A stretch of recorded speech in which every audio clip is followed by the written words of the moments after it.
ठीक है, तो देखो अब हम लोग पढ़ेंगे गतिज ऊर्जा। ठीक है, गतिज ऊर्जा पढ़ेंगे, उसकी परिभाषा जानेंगे, उदाहरण भी जानेंगे, और साथ ही साथ में हम लोग ये भी जानेंगे कि गतिज ऊर्जा का व्यंजक क्या है, यानी गतिज ऊर्जा का सूत्र का निगमन क्या है, वो सभी चीजों के बारे में जानेंगे। ठीक है, तो यहाँ पर देखिए हेडिंग लगाया गया है गतिज ऊर्जा, जिसको हम लोग इंग्लिश में कहते हैं काइनेटिक एनर्जी। ठीक है, तो गतिज ऊर्जा होती क्या है, इसके बारे में सबसे पहले जानते हैं। जो गतिज ऊर्जा होती है, कोई भी वस्तु यदि गतिशील है, ठीक है, कोई भी वस्तु यदि गतिशील होती है तो उस गतिशील होने के कारण उस वस्तु में जो कार्य करने की जो क्षमता होती है वो क्या कहलाती है, गतिज ऊर्जा कहलाती है। समझ में आ रहा है? यानी कि कोई भी वस्तु यदि गतिशील है और उसके गति के कारण उस वस्तु में जो कार्य करने की क्षमता होती है वही क्या कहलाती है, गतिज ऊर्जा कहलाती है। जैसे कि यहाँ पर देखिए परिभाषा में लिखा गया है कि किसी वस्तु की गति के कारण उसमें जो कार्य करने की क्षमता होती है उसे वस्तु की हम क्या कहते हैं, गतिज ऊर्जा कहते हैं। ठीक है, ये समझ में आ रहा है? यानी कि किसी वस्तु के गति के कारण उसमें जो कार्य करने की जो क्षमता होती है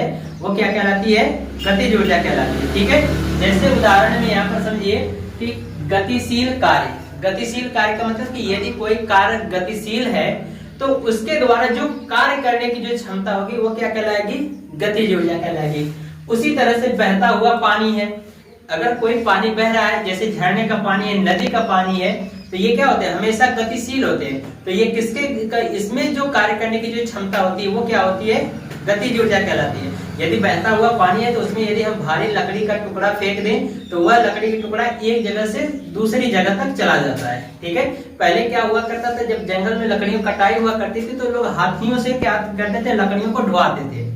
लेकिन अब क्या है कि अब कहीं पर यदि नदी रहता है तो यदि उस लकड़ी के टुकड़े को एक स्थान से दूसरे स्थान तक ले जाना होता है तो लोग क्या करते हैं, लकड़ी के टुकड़े को क्या करते हैं, सीधे नदी के पानी में डालते हैं, और नदी का पानी में क्या होती है, गतिज ऊर्जा होती है, और वह गतिज ऊर्जा के कारण वह लकड़ी एक स्थान से दूसरे स्थान तक क्या होती है, पहुंच जाती है। ठीक है, तो उसी तरह से यहाँ पर भी कहा जा रहा है दौड़ता हुआ व्यक्ति, यदि कोई व्यक्ति दौड़ता है उसके कारण जो कार्य किया जा रहा है तो उसमें भी क्या होती है, कौन सी ऊर्जा होती है, गतिज ऊर्जा होती है। ठीक है, उसी तरह से उड़ता हुआ हवाई जहाज में भी क्या होता है, गतिज ऊर्जा के कारण कार्य करने की क्षमता होती है।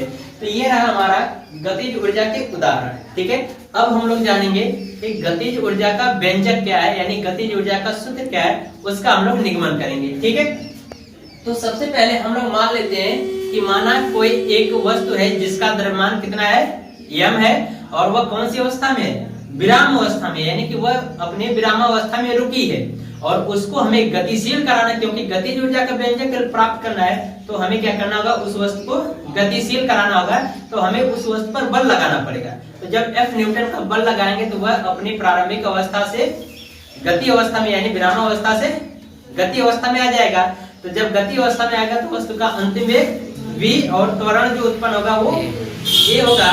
ठीक है, और जब वस्तु एक स्थान से दूसरे स्थान तक जाएगी तो उसमें विस्थापन भी होगा, तो मान लेते हैं कितना है, यस है। तो यहाँ पर सबसे पहले चित्र के माध्यम से समझ लो। मान लो कि ये हमारा कोई एक सतह है, ठीक है, यह एक सतह है और इस सतह पर कोई एक m द्रव्यमान की वस्तु स्थित है। मान लेते हैं कि यह वस्तु का द्रव्यमान कितना है, m है। ठीक है, और यह अपने विराम अवस्था में, तो इसका प्रारंभिक वेग क्या हो जाएगा, u बराबर 0। और जब इस पे हम F न्यूटन का बल लगा रहे हैं तो यह वस्तु क्या होगी, गतिशील हो जाएगी, और जब गतिशील होगी तो यह वस्तु एक स्थान से दूसरे स्थान तक आ जाएगी। ठीक है, तो ये जब गतिशील हो जाएगी तो इसका अंतिम वेग कितना हो जाएगा, अंतिम वेग v हो जाएगा। ठीक है, और इसमें जो विस्थापन होगा वस्तु का वो मान लेते कितना s है, और त्वरण जो उत्पन्न हो रहा है वो मान लेते कितना a है। ठीक है, तो तब इस वस्तु पर लगने वाला बल का मान निकाल लेते हैं। तो किसके अनुसार निकालेंगे, न्यूटन के द्वितीय नियम से। ठीक है, तो यहाँ पर लिखेंगे न्यूटन के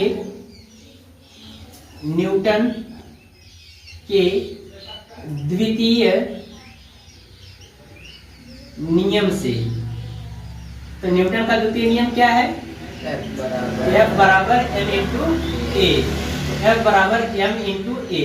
तो यहाँ से आप क्या करो, a का मान निकाल लो, तो ये हो जाएगा, तो a बराबर हो जाएगा m का इधर भाग कराएंगे तो f बटा m हो जाएगा, इसको मान लो समीकरण 1।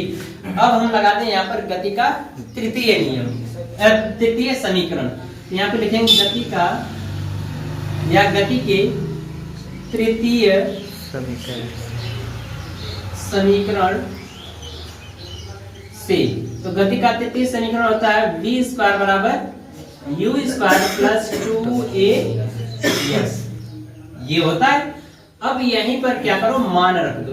तो देखो v स्क्वायर का मान यही रहने दो, u का मान हमें पता प्रारंभिक वेग u बराबर 0 है, तो यहाँ पर रख देंगे 0 का स्क्वायर करेंगे 0 ही हो जाएगा। अब प्लस 2 गुणे समीकरण 1 से a का मान रख दो, तो ये हो जाएगा f बटा m इंटू s। ठीक है, अब गुणा करा देंगे तो ये हो जाएगा v स्क्वायर बराबर ये हो जाएगा 2f into S upon m।